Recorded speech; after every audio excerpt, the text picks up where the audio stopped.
Halo semuanya, jumpa lagi bersama saya, Sofia Simorangkir. Nah, di kali ini kita akan membahas tentang metabolisme, subjudul faktor yang mempengaruhi kerja enzim dan sifat enzim. Tapi, sebelum kita lanjut, di-subscribe dulu. Ya? Oke. Nah, sekarang kita bahas faktor yang mempengaruhi kerja enzim dan sifat enzim. Nah, faktornya ini kita buat cara untuk mengingatnya itu adalah lingkungan, ya, lingkungan PSK sedikit bolak-balik. Oke, lingkungan PSK sedikit bolak-balik. Nah, maksudnya ini apa? Maksudnya, di mana faktor yang mempengaruhi kerja enzim itu adalah lingkungan, dan sifat daripada enzim itu adalah protein, spesifik, katalis, dibutuhkan dalam jumlah sedikit, dan kerjanya bolak-balik. Itu maksudnya. Nah, kita bahas dulu yang pertama di sini adalah lingkungan. Jadi, faktor yang mempengaruhi lah ini, ya kan? Faktor yang mempengaruhi itu adalah lingkungan. Nah, apa saja itu? Nah, dalam lingkungan ini yang mempengaruhinya yang pertama adalah temperatur. Temperatur atau kita sebut juga itu dengan suhu. Oke, di mana suhu optimum daripada enzim itu, ya, optimalnya atau optimum daripada enzim, suhunya adalah 30 derajat Celcius sampai dengan 40 derajat Celcius. Jadi apabila suhunya lebih rendah dari 30 derajat Celcius, apabila dia rendah, ya, dari 30 derajat Celcius, maka enzim itu nanti, ya, akan tidak aktif. Jadi di sini apabila rendah, maka dia tidak akan aktif. Akan tetapi nanti kalau misalnya dia mau mengaktifkan, bisa dinaikkan suhunya hingga suhu seperti ini. Akan tetapi jika suhunya lebih tinggi dari 40 derajat Celcius, maka nanti enzim tersebut akan mengalami kerusakan yang disebut dengan denaturasi. Dia rusak. Jadi kalau dia sudah sempat rusak, dia tidak akan bisa dipakai lagi. Itu kalau temperatur atau suhu. Kemudian yang selanjutnya adalah konsentrasi, ya. Konsentrasi. Nah, di mana, ya, yang mempengaruhi kerja enzim yang kedua adalah konsentrasi. Apabila konsentrasi enzimnya itu lebih tinggi, maka kerja enzimnya itu akan sangat cepat. Akan tetapi apabila konsentrasinya rendah, maka nanti kerjanya atau reaksinya akan lambat. Itu maksud dari konsentrasi. Kemudian yang ketiga adalah pH. pH atau potensial hidrogen atau derajat keasaman. Nah, di mana kerja daripada enzim itu akan optimal pada pH tertentu, ya. Enzim akan optimal pada pH tertentu atau pH masing-masing, ya. pH tertentu atau masing-masing. Contoh, ya, contohnya itu adalah enzim pepsin. Ya, kita buat di sini contoh enzim pepsin. Nah, di mana kalau enzim pepsin ini kan berada di lambung. Nah, lambung itu di mana pH-nya asam.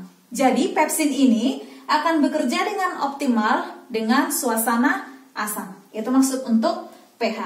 Kemudian yang selanjutnya adalah inhibitor. Ya, inhibitor. Oke, di mana inhibitor artinya itu adalah penghambat, ya, penghambat. Oke, jadi inhibitor di sini atau penghambat ini dibedakan menjadi dua. Yang pertama adalah inhibitor kompetitif. Inhibitor kompetitif dan inhibitor non-kompetitif. Kalau kompetitif berarti kompetisi, persaingan. Nah, maksudnya di sini bahwa inhibitor bersaing dengan substrat, memperebutkan sisi aktif daripada enzim. Itu maksud daripada inhibitor kompetitif. Oke?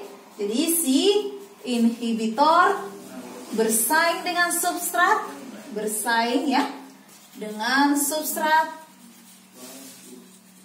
memperebutkan sisi aktif enzim. Ya, memperebutkan sisi aktif daripada enzim. Oke, itu dia kalau kompetitif. Sedangkan yang kedua adalah inhibitor non-kompetitif. Non-kompetitif. Tadi kalau dia kompetitif atau kompetisi itu adalah persaingan. Berarti dia tidak bersaing, ya. Berarti dapat kita buat di sini bahwa si inhibitor, ya, inhibitor ini tidak bersaing, ya, tidak memperebutkan, ya, tidak bersaing dengan substrat untuk memperebutkan sisi aktif daripada enzim. Akan tetapi nanti si inhibitor ini dia akan mengubah sisi aktif daripada enzim sehingga nanti si substrat tidak bisa masuk ke dalam sisi aktif daripada enzim. Itu maksud inhibitor non-kompetitif. Jadi nanti inhibitor non-kompetitif itu nantinya dia itu akan mengubah sisi aktifnya itu. Dia itu nanti menempel ke sisi alosterik atau yang tidak aktifnya. Akan tetapi dia akan mengubah sisi aktif itu. Sehingga nanti substrat tidak bisa masuk ke dalam enzim sehingga tidak terjadi reaksi. Itu maksudnya ini. Nah, inilah kalau faktor yang mempengaruhi kerja enzim yaitu di lingkungan, yaitu temperatur, konsentrasi, inhibitor, dan pH. Nah, sekarang kita lanjut ke sifat enzimnya, berarti yang kedua. Nah, di mana sifat enzim di sini P, berarti enzim itu adalah protein. Itu maksudnya. Enzim adalah protein, kemudian S berarti itu enzim itu kerjanya, ya, kerja daripada enzim adalah spesifik atau khas. Maksudnya untuk sebuah substrat maka nanti tertentu enzimnya. Ya, contoh, tidak mungkin lipase untuk mereaksikan karbohidrat. Pasti nanti yang mereaksikan karbohidrat adalah pitialin. Jadi tertentu semua enzim itu untuk substrat tertentu. Itu maksud spesifik. Kerjanya spesifik. Kemudian yang keempat di sini adalah katalis. Di mana enzim itu bersifat katalis atau mempercepat reaksi. Dan enzim itu dibutuhkan dalam jumlah yang sedikit. Itu maksud sedikit di situ. Dibutuhkan dalam jumlah sedikit. Dalam jumlah sedikit. Kenapa dibutuhkan dalam jumlah yang sedikit? Nah, seperti yang sudah kita pelajari cara kerja enzim, bahwa jika enzim setelah selesai mereaksikan substrat, maka produknya nanti tetap ditambah dengan enzim. Jadi enzim dihasilkan kembali. Makanya nanti dia dibutuhkan dalam jumlah sedikit. Dan yang selanjutnya yang keenam, bolak-balik. Berarti di sini dapat kita buat kerja daripada enzim itu adalah bolak-balik. Kerja enzim itu bolak-balik. Oke, itulah materi kita di hari ini mengenai faktor yang mempengaruhi kerja enzim dan sifat daripada enzim. Oke, sekian dan terima kasih.